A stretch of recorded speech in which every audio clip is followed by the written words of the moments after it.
You are listening to Kubernetes Bytes, a podcast bringing you the latest from the world of cloud-native data management. My name is Ryan Wallner, and I'm joined by Bhavin Shah, coming to you from Boston, Massachusetts. We'll be sharing our thoughts on recent cloud-native news and talking to industry experts about their experiences and challenges managing the wealth of data in today's cloud-native ecosystem.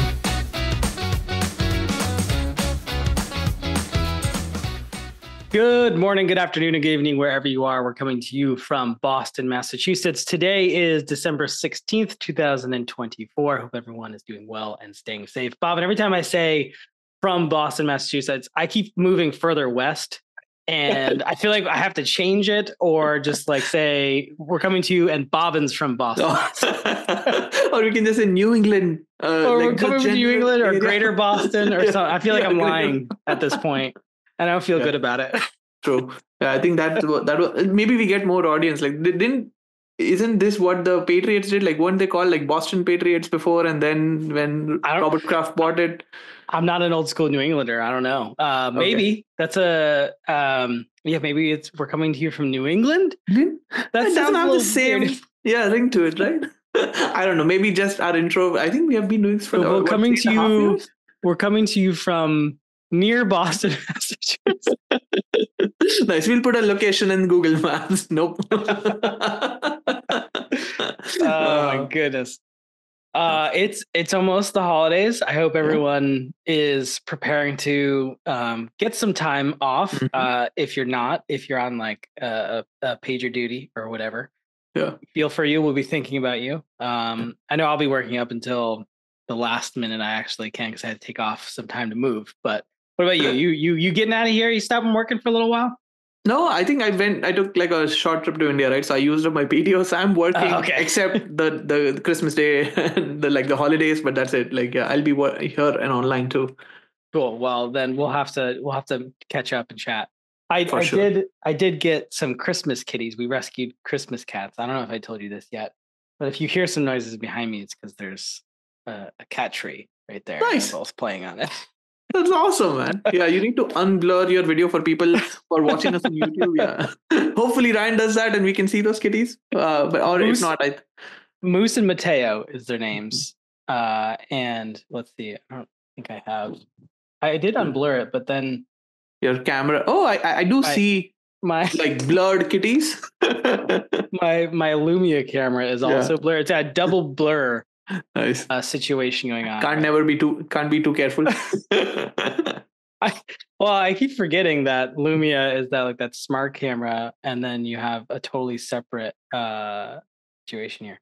Yeah. And while I'm figuring out how to unblur this, oh wait, here we go. There we go. Hey, there they are. Nice. It's awesome, man. Hey, this way we can drive our YouTube audience up or subscribers. We are so close to 500. I would like to end the year at 500. So maybe this gets those 20 more subscribers that we need. It'll be QCOM News 2024 and cats. And cats, yeah. I'll let them hang out there as long as they are there. Yeah, Moose and Mateo. Moose has a black nose. Mateo has a traditional pink nose. Nice. So, okay. Yeah. Anyway, are you staying warm? It's been freezing up here. I know. Yeah. I'm staying indoors and warm. Yes. Whoa. You okay, buddy? All right, this is gonna be more distracting than I thought. Yeah, no. I think the only time I'm stepping out is actually if I have to meet friends or just do some chores. That's it. I'm not going outside for any other reason. You're not doing what I'm doing. You're not going mountain biking for an hour and a half. Okay. Yep. That's what I meant. Yeah. I become an indoor person in the winters for sure. I'm more so, but I still gotta get out. You've been skiing though, I think, right? You've tried? Nope. That wasn't you? 2 years back, I took an intro lesson and then... I think that's what I was. Yeah. And then realized this is not for me. Maybe I had a bad teacher, but then one of my friends who took a second lesson and did 3 or 4 skiing sessions on his own, ended up tearing his MCL and had to get a surgery done. So I was like, that... I don't think I'll have as much fun skiing anyways. That's worth the 9 months of pre-PT, surgery, post-PT. Yeah, nope, I'm good. Yeah. We can't live in fear, Bhavin. Yeah. Sometimes you break some ribs. Sometimes you need some MCL surgery. This is so I've never had a fracture. Like I've never had a cast anywhere. Better knock on some wood, Bob. Yeah, I know. Yep. Always do that. So like, why now? Like, why? I'm 34, so like, nope, I don't want to do that. It does take a while to recover. Yeah, I know. My daughter's wrist finally is like fully healed, but after like 2 weeks in a cast, she was like hanging from stuff. I was like, it took me 6 solid weeks to feel better with these broken ribs. She's like, I'm good. Just rubber. Nice. We were in the office and like the doctor was like bending her wrist all the way back of her broken wrist. She's like, oh, she's. And then they like show you all the space between the bone because she's still growing. And I'm like, oh, to be young again. Yeah. It just makes me sound just old and crotchety, but whatever. I just own it. Yeah. No, but I think for this episode, right, we have been postponing news for what, 2 or 3 episodes? 2 episodes, I guess. We've been happily and gladly postponing saying news. We're gonna do a news episode. Yeah, and normally we go to KubeCon and get all sorts of firsthand knowledge. And I was supposed to be there. I had a last minute sort of emergency move. I'm in a new house. Yeah, buy Ryan a beer next time when you meet him in person to tell you that story. It's a fun story for sure. I will absolutely buy you coffee, whiskey, beer if you listen to me. So I didn't wind up going, but we're gonna capture as much as we can realistically without keeping you here for like 14 hours to talk about all the news about pretty much news starting around that time frame up until this morning when we picked up an article. So why don't you kick us off, Bobbin, on this news journey? Yeah, and like, okay, let's do that. Like 2024 hasn't been a great year for M&A and new funding rounds. I know we have seen a few here and there, but here and there. Like KubeCon at least brought us some news in that domain. So I have like a couple of funding rounds and one acquisition. Let's start with the first funding round. SpectroCloud, a vendor in the Kubernetes multi-cluster management space, raised $75 million for their Series C. So the way they present this or market this is they want to use this funding to fuel the transformation of Kubernetes management at scale across data center, cloud, and edge. Those are the words, right? Like, okay, this is where everybody's running Kubernetes. Just like word vomit, but I think it's mostly due to like the changing landscape. I think I read something, the changing landscape around VMs, right? And I guess that makes a lot of sense. We might see more M&A because of that change. Yes.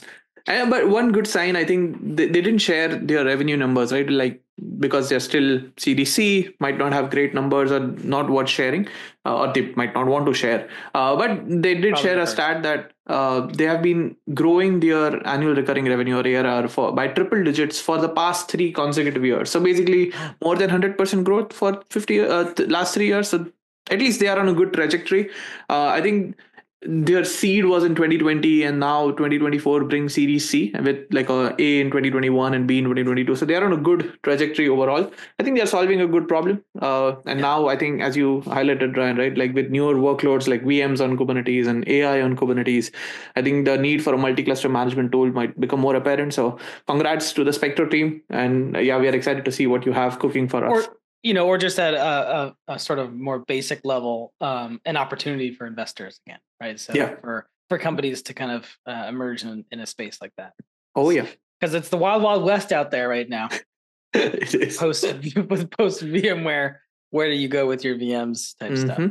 I think in the next year we're gonna hear some pretty awesome stories though, and I'm hoping KubeCon, maybe even you, will have some user stories where they really talk about how they're running their virtual machine infrastructure somewhere else.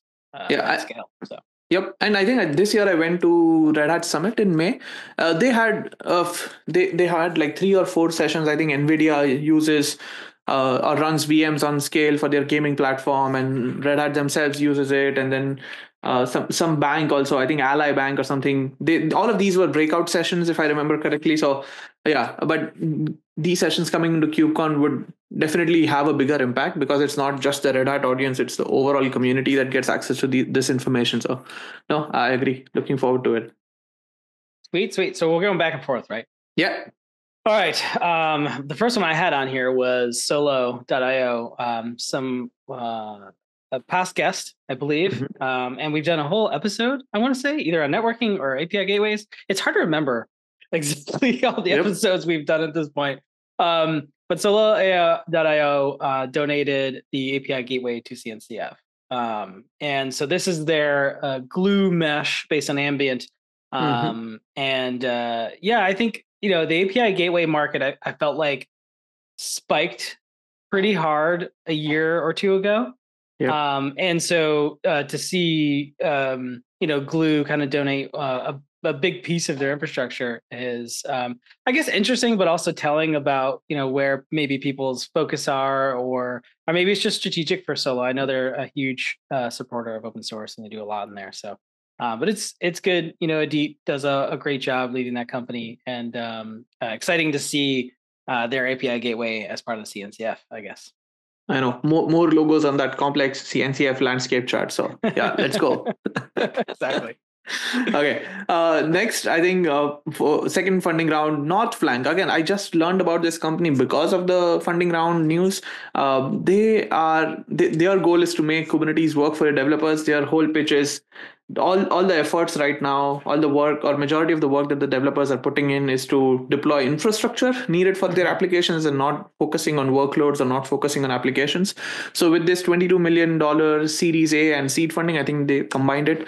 They are trying to pick off where pioneers like Heroku and PCF or Pivotal Cloud Foundry left off, and they want to circle.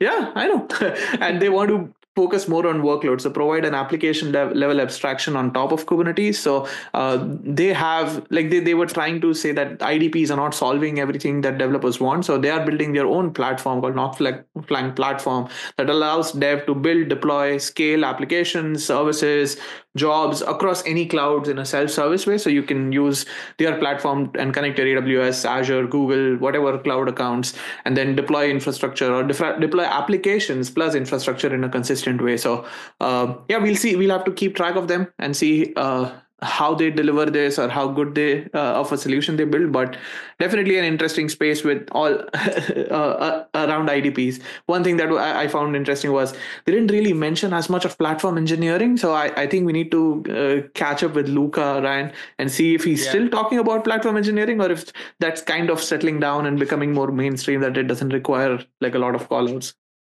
Yeah, I think the whole build workloads and infrastructure and using terms like endless YAML files and infrastructure overload, it's going to resonate with a lot of people because the reality is it is a real thing people deal with every day, dealing with YAML, building YAML. And so platform engineering was, I think, gold at trying to make these golden paths to make that easier for people. But I think what's interesting here is that they're saying like Cloud Foundry was the right abstraction, but yet we moved away from that abstraction as an industry. So interesting kind of coming back to that bet. Yeah. And at the end of the day, you still need some level of abstraction that someone has to understand to deploy these applications. Yep.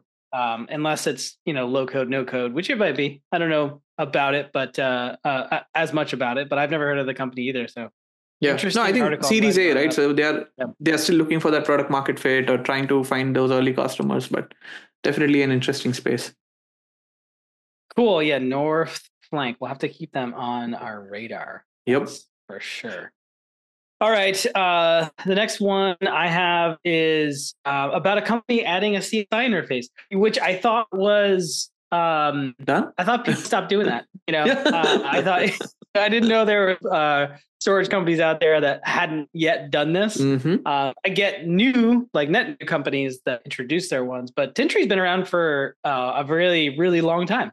Yeah. And supporting really great workloads and huge customers. So anyway, Tintry released their CSI interface for, or they're calling it VM Store container storage interface, but I'm pretty sure it's like CSI for VM Store. I don't know in depth too much about Tintry's stuff, but basically their CSI interface gives you the best of the sort of product underneath the covers that you're used to using with Tintry, of course, bound by the CSI protocol and what it can do. So late joiner, but again, I think this is probably fueled by the VM container consolidation market. Yes. If I were to make a big guess, because that's really been their bread and butter. And so they probably saw this and was like, let's get on the bandwagon. Yeah, I'm sure their customers are like, yeah, we are moving away from vSphere. Can you give us something that works with this Kubernetes thing? Like, oh, okay. Yeah. I mean, I think we're going to see a lot of change. I should say, I was going to say induced, but maybe inflicted by that larger change. But anyway, Tintree joins the likes of many others in the CSI space. Yep. Cool. And like the funny thing is, if you look at Broadcom, right? Like we talk about this, people thinking about VMware licensing. If you look at the Broadcom stock, last week they announced their earnings. It was up 20%. Like they crossed the $1 trillion market cap and joined. Yeah, like when you force people to pay their prices, right? Yeah. Maybe that's going to be a spike until people figure out where to go. I don't know, or maybe people are just like, we'll pay it. Yeah, that's fine. I know. And I'm sure like VMware is not the only piece of the balance sheet, but yeah. Man, $1 trillion market cap company. Yeah, they are okay losing $100,000 or $1 million. It's okay. Not a big deal. Yeah. Okay. Next, I think talking about acquisitions, Snyk, a vendor in the Kubernetes security or cloud native security space, acquired another. I've been saying that SNCC for way too long, if that's the way to say it. Oh, yeah. I think they, somewhere, I think on their LinkedIn or maybe their website, they have Snyk, and they actually. Yeah, pronounce Snyk in brackets. They acquired another startup called Probly, and Probly is categorized as a modern DAST provider. And if you are like me and don't know what DAST is, it is Dynamic Application Security Testing. Another acronym for us, man. We should just have an acronym episode. If you want an acronym episode, let us know. Yeah, we'll just rally through some cloud native acronyms. That would be fun. Yeah, it can be like a 15-minute quick episode with a lot of fun for sure. But okay, I think the reason for this acquisition was listed as Probly focuses more on testing, like making sure APIs are secure and helping organizations with API security testing. And API security, according to the press release, is becoming more important and mission critical because of the reliance of APIs on things for consuming LLMs as well. So as organizations are adopting LLMs or AI workloads, they're focusing more and more on APIs. I don't think that's the only reason. Like APIs is the new way of every application or even microservices talks to each other. So API security testing is definitely important. Probly's DAST platform will integrate into Snyk's existing DAST platform, but what it will add as new things will be the discovery and scanning capabilities that can help them identify, basically get an inventory of what apps or APIs exist and give you a list of vulnerabilities that might exist in your environment today. So definitely a good acquisition. Snyk also announced that they passed the $300 million ARR number, which is definitely great. And I'm hoping that as soon as the public market, the floodgates open, we see vendors from the Kubernetes ecosystem, right? Like Snyk and Wiz and those guys go public and I don't know, generate some liquidity for everybody in the ecosystem. Yeah, as a person who first heard of this while you're telling me, I feel like that value prop for me that came out of that article is really the discovery and scanning piece of it. Meaning, like, as we go through this sort of sprawl mechanism where we have containers, we have VMs, we have a whole bunch of microservices. Knowing what APIs are out there, what they're doing, if they're secure, those kind of things, having sort of a single point of access to those things and control. I don't know. I get it. Because I was reading this article originally. I was like, how does it run? Where is it? Or what is it doing what it needs to do? How is it affecting the APIs? And that's kind of what I took away from it. Yeah, no, I think, and I agree, right? Like with API, like having a tool that gives you that single pane of glass interface for giving you a good inventory, I think is important, because you can't rely on each application team or owner to have proper documentation around what their APIs are supposed to do and what vulnerabilities they might expose or what access they might expose. So yeah, having an external tool to improve your security posture is definitely important. Proper documentation. Like how you laughed when you said that. Like, dude, it never happens. Like we aim for that. Like even with GitHub Copilot, where we are trying to use AI for generating docs from our code. It's not perfect for sure. It's just anyway. It's good. It's good, but so true. I hope others are laughing while we're laughing as well. All right. The next one I had here, which again, I'm a fan for naming of things. I hadn't heard about the company Cubia, Kubiya. But Cubia has launched something called Captain Kubernetes. And immediately made me think of Captain Underpants. I don't know why. Yeah. But nothing like Captain Underpants, other than it being like a superpower or a super thing, I guess. It's sort of an AI tool for simplifying Kubernetes management. And now we've seen a number of different companies come out of this space, in the past, and probably is worth its own episode at some point, right? In terms of, how do you let AI ops sort of manage and help you manage Kubernetes. But basically, it's aimed at enhancing the efficiency of the teams managing Kubernetes. So whether you call that an SRE, model where you have sort of another colleague always on and always available for questions that knows your system really well, or if you call it Captain Kubernetes as like an overarching thing to your Kubernetes. Either way, it really provides the same thing, which is using actual human beings' natural language to interact with this thing, to act and ask questions. Have some sort of autonomy where it can basically act on behalf of what you're asking or telling it to do. Reducing learning curve. So, if someone comes on to a new Kubernetes team, they don't know everything, they can kind of like start to dig in and ask questions without really knowing all the intricate details of every bit of YAML or kubectl command they might not know. Anyway, so I really like this space. I think I expected to see more sort of bang for the buck in terms of these tools and these companies like K8s GPT or Runwen, other ones that we've kind of talked with on the podcast. I'm wondering if people are just using them and not telling people, like if they're like, this is our best kept secret, or if it's not if it's not sort of like, getting the sort of use that I expected. I'm not sure. Maybe they're still in the evaluation phase, right? Maybe a couple of teams are trying it out, and then once they actually trust it to give them the correct information, maybe then they start talking about it. But as you listed a couple of vendors, right? I also saw Newbird.ai, like Gu and Vinod. Newbird, that's right. Yeah, they raised, like they had closed their seed round, and then I think last week they picked up another 22 million from Microsoft M12 Ventures. So yeah, congrats to that Newbird team. But I think they are in a similar space, right? Where they're not just focusing on Kubernetes, but they are building like a digital assistant with Hawkeye, and I like that name actually more than Captain Underpants, to be honest. Sorry, Captain Kubernetes. I don't know. Come on, Ryan, you messed it up. No, it's perfect. Yeah, I think we are going to get some hate mail from Kubiya, guys.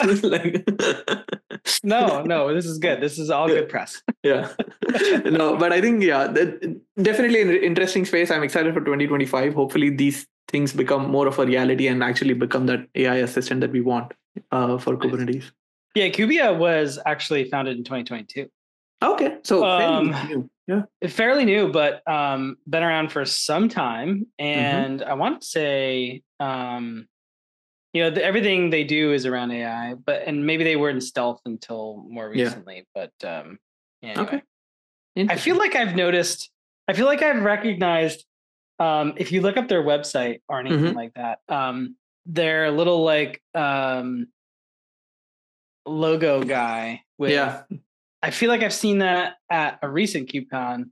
Okay. Anyway.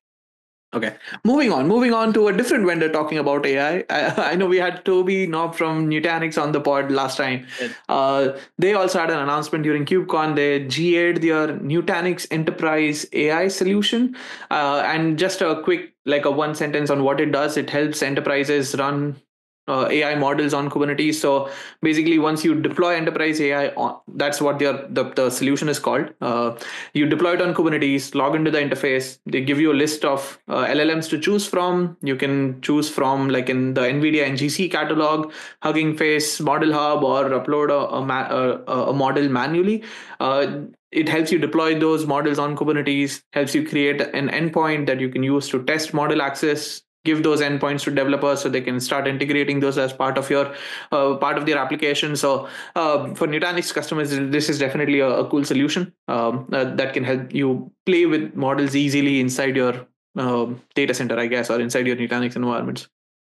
Yeah, I imagine there's a large number of companies doing this kind of thing. Yep. Whether it's hardware companies putting together sort of a stack that does this with some software popped on top, or Kubernetes, industry or market leaders that come out with sort of their maybe they're a platform and they have this as a module that you can kind of add in and do that kind of thing. I think it makes a ton of sense. Although I'm curious about if there's a whole bunch of solutions that do this kind of thing.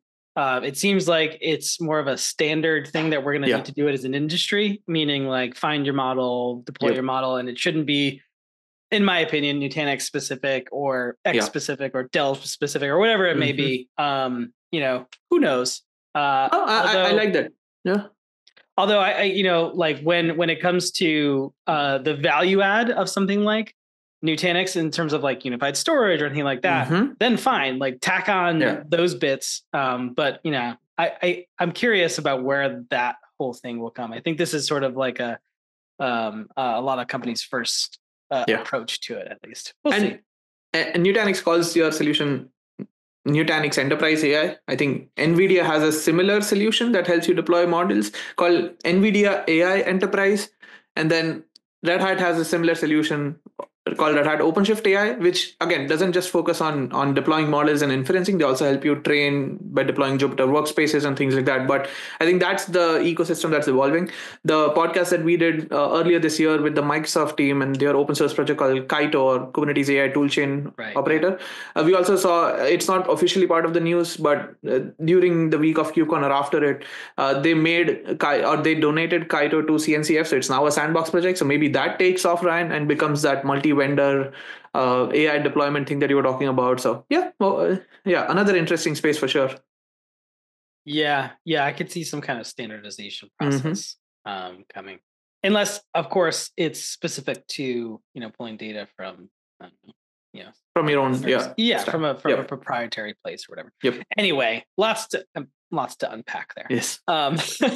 We could probably talk about for another 2 hours all by itself. Okay, moving on to the next one I had, which was around SecOps. We've done a lot. I feel like 2024 podcasting wise was the year of AI and security when it came to like, I'd have to actually go and take a look about all the episodes we did, but I feel like we've done a lot there in both of those spaces. Rightly so, because those were two areas that were really taking off and kind of hitting the ground running. But Kyverno was officially certified and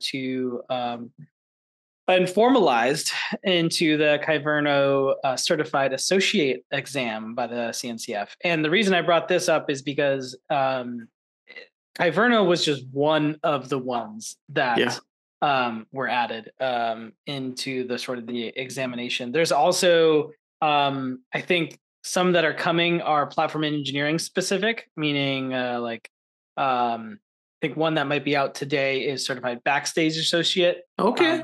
But there's also platform engineering specific certifications, I want to say, which are coming soon, which is Cloud Native Platform Associate or Engineer certification, coming from the CNCF. So I think it's interesting to see Kyverno Associate, which is KCA, not to be confused with the CKA.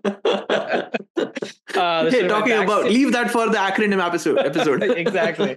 Certified Backstage Associate, CBA. All right, we're going to leave those alone. Open Telemetry came out with one of their own, and obviously Kyverno's and then the platform engineering one. So it's interesting people kind of jumping on the bandwagon through CNCF if they're a project in the CNCF landscape, kind of getting their project into a certified, getting people to have the knowledge to be probably an advocate as well as an expert, an SME in that thing. And then platform engineering, I think it kind of shows where the importance of that is going there. At least the CNCF sees it that way, that the platform engineering is the thing that is here to stay, that you would want to get certified in for the value of years to come, right? Yeah. Whether that's either looking for jobs or providing expertise to your team.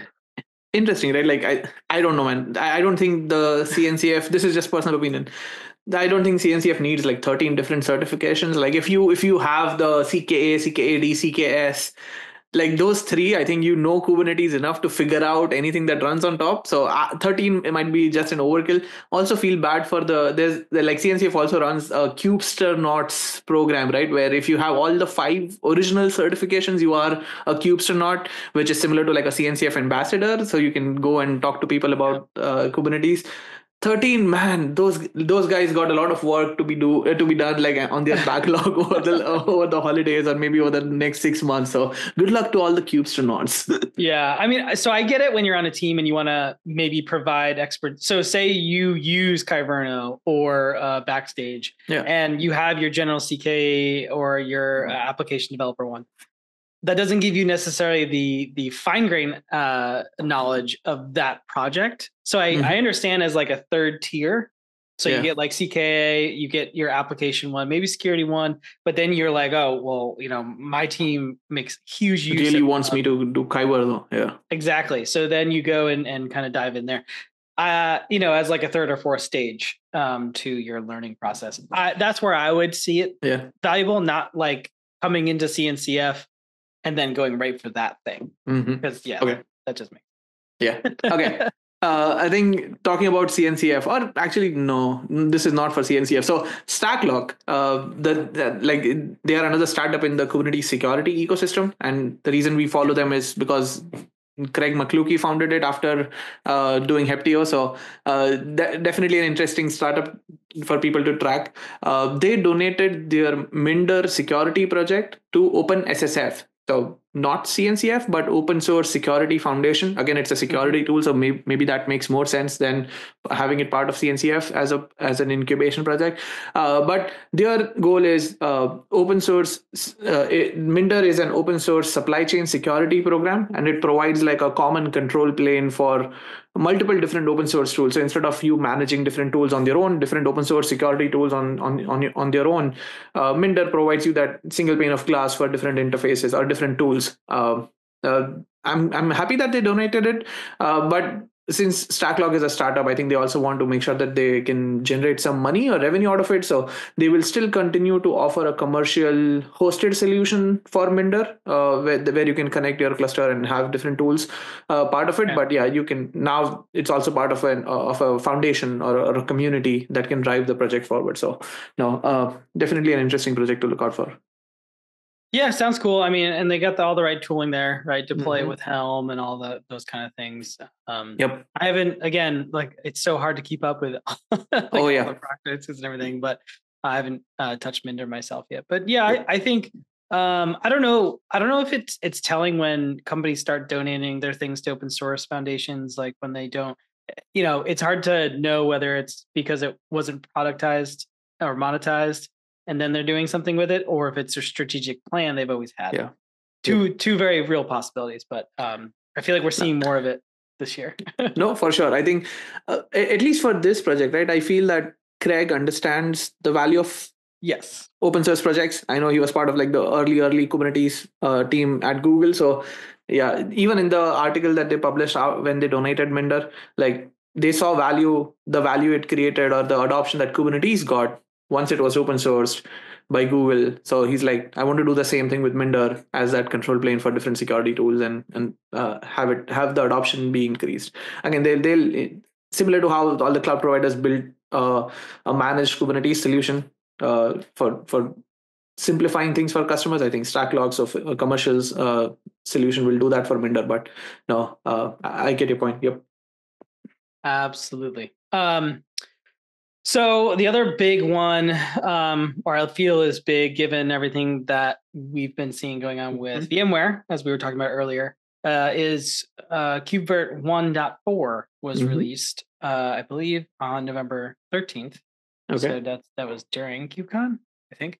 And there was a lot of, I think, talk this KubeCon about sort of what KubeVirt's role is going to be currently and in the future, given sort of the love-hate thing that's been going on with Broadcom and their acquisition.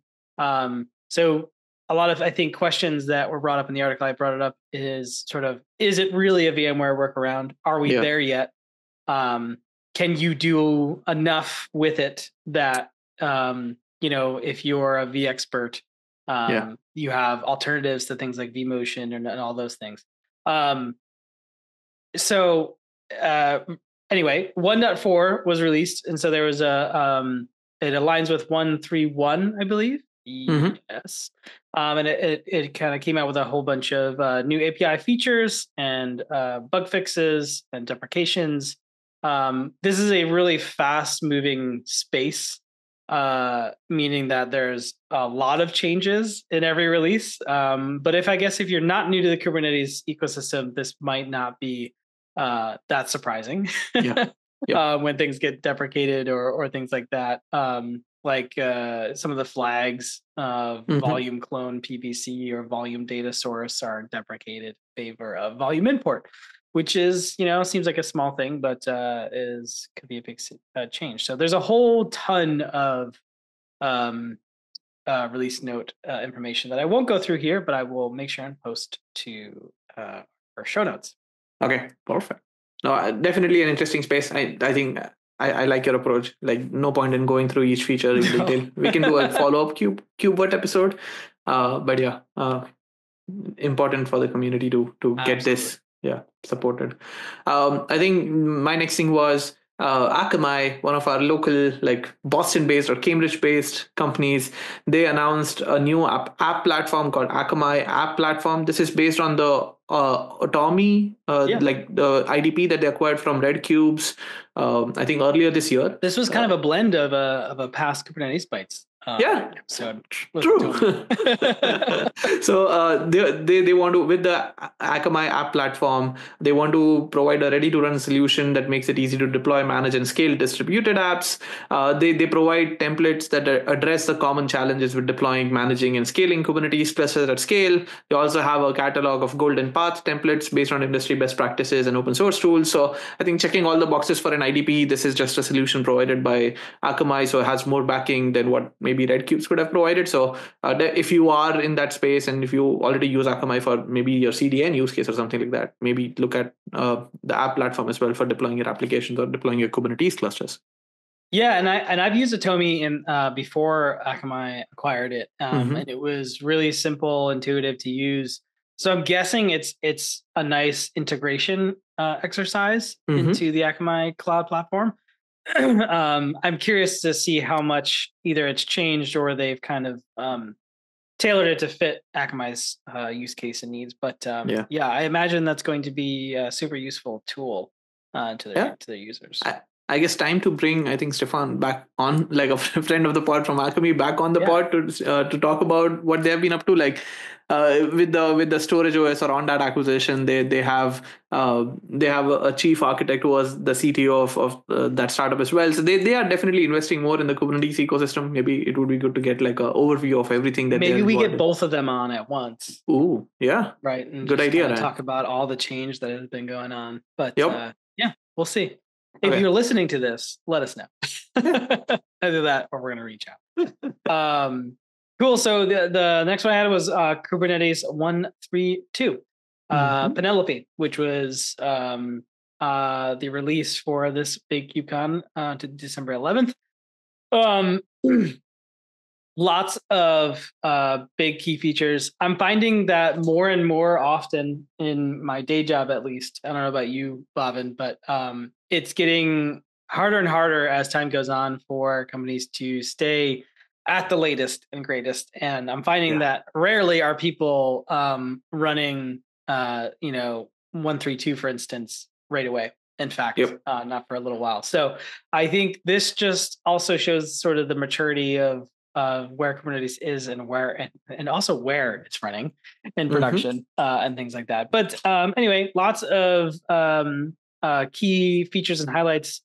Just a couple of them is memory backed volumes to dynamically size those, custom resource field selectors, structured authorization configuration, auto removing PVCs created by stateful sets. So this is something I think that is been in the stateful world for quite some time. So meaning that the automation to delete when they're no longer needed, and meaning that like when you delete data, it's a really sensitive situation because you don't want to just bork someone's data and get some data loss. So this feature I think has been around for at least in KEP for quite some time. So anyway, that's just some of the other ones, and there's a whole bunch of beta ones, but we'll put the link in the show notes and you can make sure and go through that and prepare yourselves for when you reach 132. Yeah. At least this one has an easier name, like Penelope. Like, come on, I can say that. I still can't say Kubernetes or whatever that is, but another great release. But I'm always surprised. I was just going to say about how things like, they move pretty slowly through the pipeline. Like some of the features graduating to beta, volume group snapshots, for instance. Right. We've been, I feel like, using that as an industry for years and years. But now it's moving to beta. So go ahead, take a look. I know. Yeah, definitely a lot of interesting features that move to GA and then move to beta as well. I think talking about Kubernetes enhancements, I want to skip through my list and talk about GKE and Google Cloud announcing that they can now have a 65,000 node cluster as a GKE cluster. So 65,000 worker nodes, all with maybe different inference chips or Trainium chips, or a mix of cloud vendors, TPUs as part of your worker nodes, and having a big cluster to enable model training. I think definitely interesting. But I like the one thing that I like about this, and you can read this in the blog as well, was all the enhancements that they made to Kubernetes for supporting this. They also contributed the relevant bits back to the community. So contributed they led the major overhaul of the job API. They incubated the Kubernetes batch working group, and which produced tools like queue.sh, the de facto standard for job queuing in Kubernetes. They built a highly optimized internal model server of Jetstream. One interesting thing which wasn't part of the contribution back to open source, but something that caught my eye, was instead of relying on etcd as the distributed key value store, they internally, for this large scale deployment, they're using Google Cloud Spanner, Google's distributed database that delivers virtually unlimited scale. So I think maybe they figured out etcd can't scale to and maintain state for 65,000 nodes, so maybe they need to use a different service. But hey, again, this is a great step forward for the Kubernetes ecosystem. So yeah, go read through that the blog that we'll have in the show notes for sure. Yeah, 65,000 nodes. Yeah. I wonder how long your free credit, your $300 free credit for GKE. 2 seconds? Man, yeah, 60. Yeah, if you are running that, you have a big budget for sure. I would imagine so, especially with attached TPUs and things like that. Yeah, obviously this is tailored and sort of aimed at the large language model and model training market, which is interesting because I feel like there's been a lot of announcements in 2024 about huge hardware deals for companies building their own sort of server farms to support these types of trainings on data. And it's curious, or I guess I am curious on how many folks are using huge clusters like this in public cloud to train models versus buying hardware, or what the trade-off would look like of cost of ownership over the years. I'm sure there's some evaluation out there or some analysis someone's done, but going to be interesting over some time, and how much, how often that hardware needs to be refreshed at that scale. Can't be Can be 6 months. Yes. And I'm sure like Google got like a long-term commitment or something from the customer requesting this, because even as a cloud provider where you can get compute instances used across different customers, building and enhancing Kubernetes, building a solution to support this large scale is not cheap. Like 65,000 nodes in a cluster, come on. I'm sure like they have a multi-year agreement and some pre-buys that the customer did from a Google Cloud credits perspective. So yeah, not cheap for sure.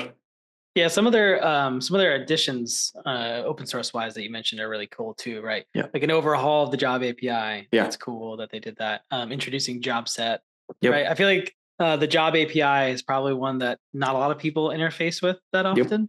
Yep. So really cool to see all that work given back, as you said. And I think like the Q project, right? Like with a K, because it's Kubernetes.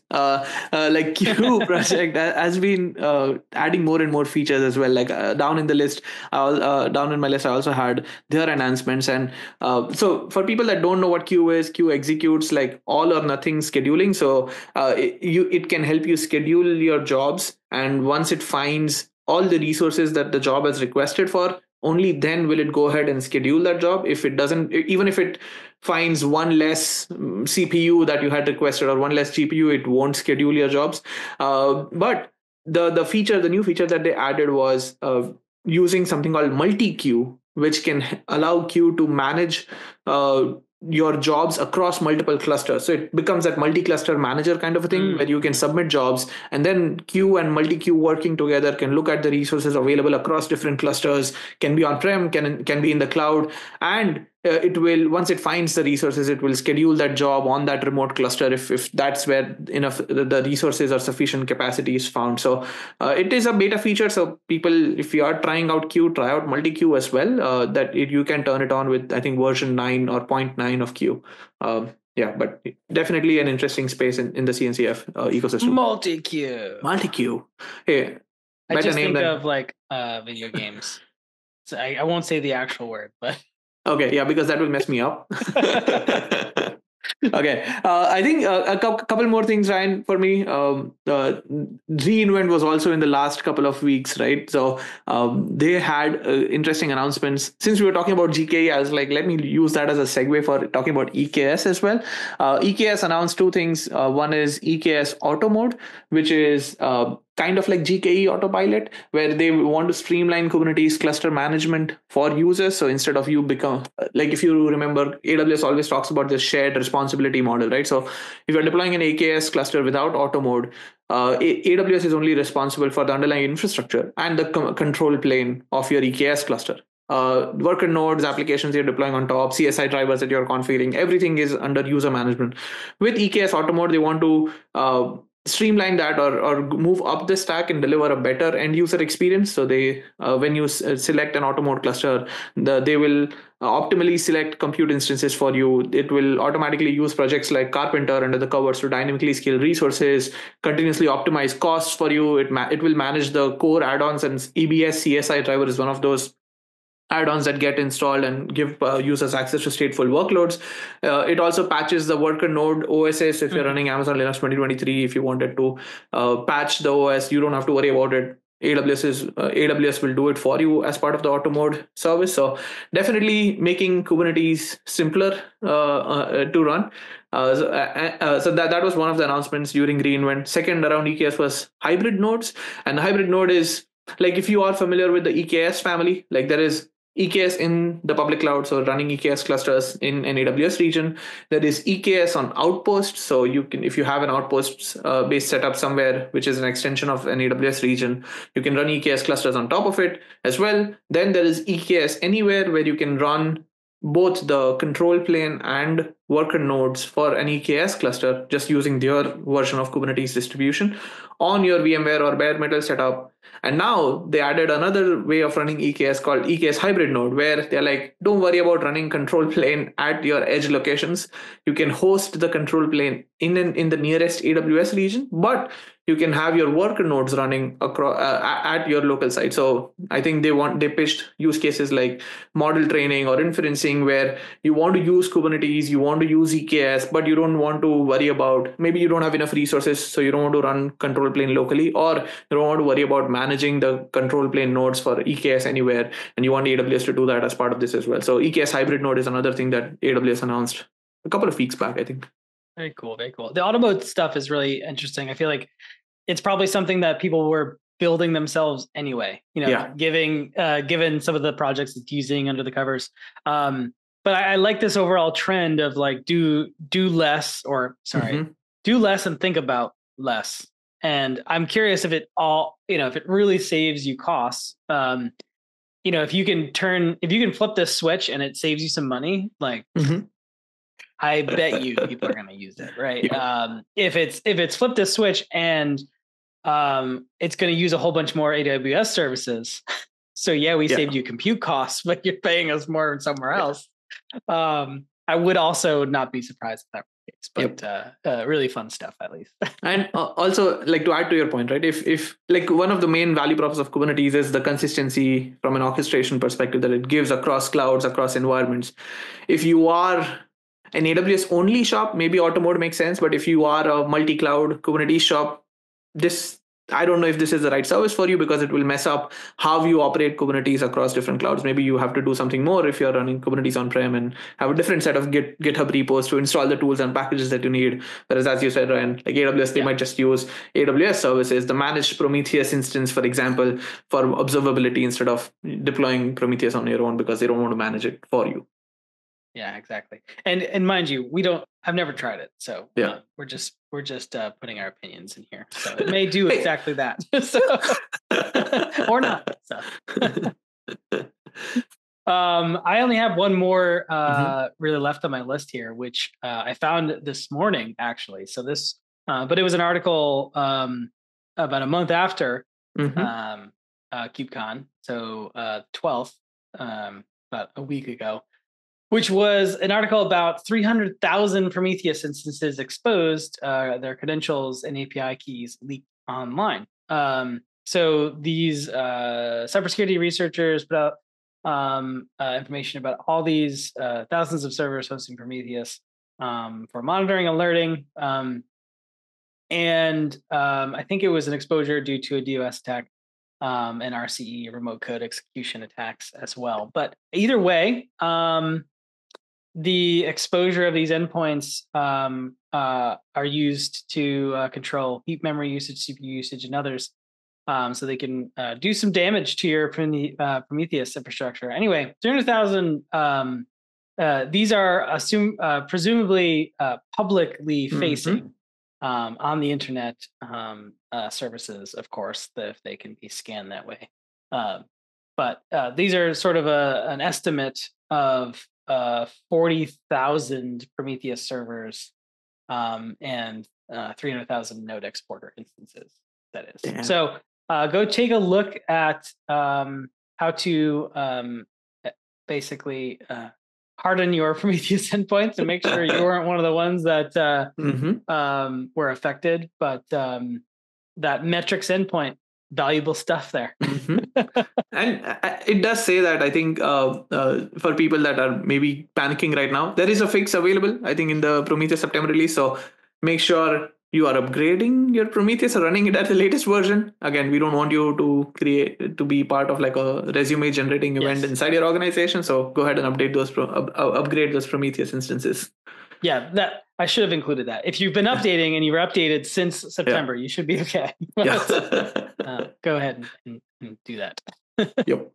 Okay, I think I have 2-3 more. I'll just combine into one. Veeam Kasten had a 7.5 release during KubeCon, although for some reason, this might just be my browser session. If I try to open the blog for Kasten 7.5, it doesn't open it anymore. So maybe they pulled out the release. I don't know. I don't want to say anything. There is a solution brief, at least, that lists out some of the features, but I don't want to say those if the release is not out there. But it was another thing that was reported during the week of KubeCon. NetApp Trident, something that I work on a day-to-day basis, had a 24.10 release. Again, you can follow me on LinkedIn. I won't talk about those release notes here.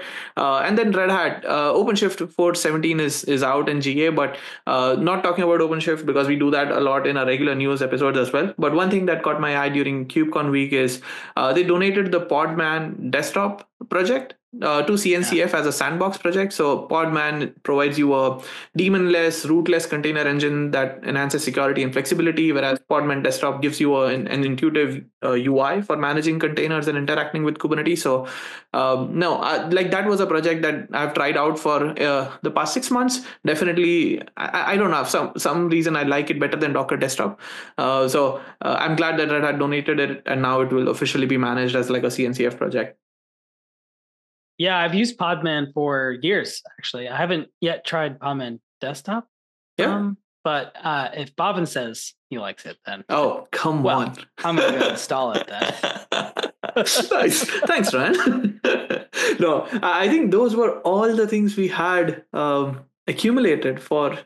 and I'm sure there's stuff we missed. So if it is stuff we've missed, I feel like it wasn't an overwhelming amount of news during the week of KubeCon. Maybe that's just 2024, or maybe we just missed a whole bunch. Usually we're pretty good at this, but if we did miss anything, let us know, or we're always looking at news in next episodes.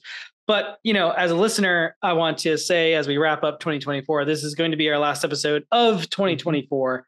So we just want to say thank you from the bottom of our hearts. I know. Yes. So thanks for listening and supporting Kubernetes Bytes. If you are one of our regular listeners, it means a lot. But go ahead. And of course, we're always going to say, tell your friends, tell your colleagues, and let's get some more listeners for 2025. And of course, join our Slack channel. Let us know what you want to see different in 2025. Whether you liked some things we did in 2024 or disliked some things we did in 2024. We want to know. We're always trying to make it new. I think, Bhavin, we've been doing this now for 3 years. Yeah, this will be episode number 88. So we'll cross 100 next year. Let's go. Yeah. So it's been a journey, to say the least. And we're having fun. So we want to make sure it's fun for you, the listener, as well. So, Bhavin, any last words? No, I think I want to thank the listeners, right? Like giving us an hour of your time every couple of weeks. We appreciate that for sure. And Ryan, thank you, man. Like again, another year under the under wraps. I guess we should do a Spotify Unwrapped thing of our own stats. But it has been a great year. We had so many good guests on the pod. We discussed a lot of topics, everything from Dagger and CI/CD, how we can improve CI, to container security, and a lot of AI topics for sure. I'm sure like that will increase in 2025. But hopefully we covered enough and help the community, right? Like help our listeners learn new things, experiment new things, maybe get just exposure to different topics and ideas from speakers like we had the Guidewire folks, right? Like they spoke about how they modernize their applications and they are on this modernization journey. We had Ahmed from New York Times on the pod. So like a lot of customers talking about their Kubernetes users as well. We definitely want to do more of those next year. So if you are one of those users, come on the pod. We would love to talk to you. But no, I guess I want to echo your sentiment, Ryan. Like thank you, and say thank you to our listeners and happy holidays. Yeah, at the end of the day, if we didn't have any listening, we really probably wouldn't be doing this. We'd probably just be like getting a drink, coffee or beer or whiskey or something. We would still be talking about Kubernetes, Ryan and I, but not just hitting record. We just do this and then forget about it. Anyway, I hope everyone has a happy and safe holiday and New Year, and we'll see you in 2025. Yeah. Thanks for listening to another episode of Kubernetes Bytes. I'm Ryan. I'm Bhavin. Thank you for listening to the Kubernetes Bytes podcast.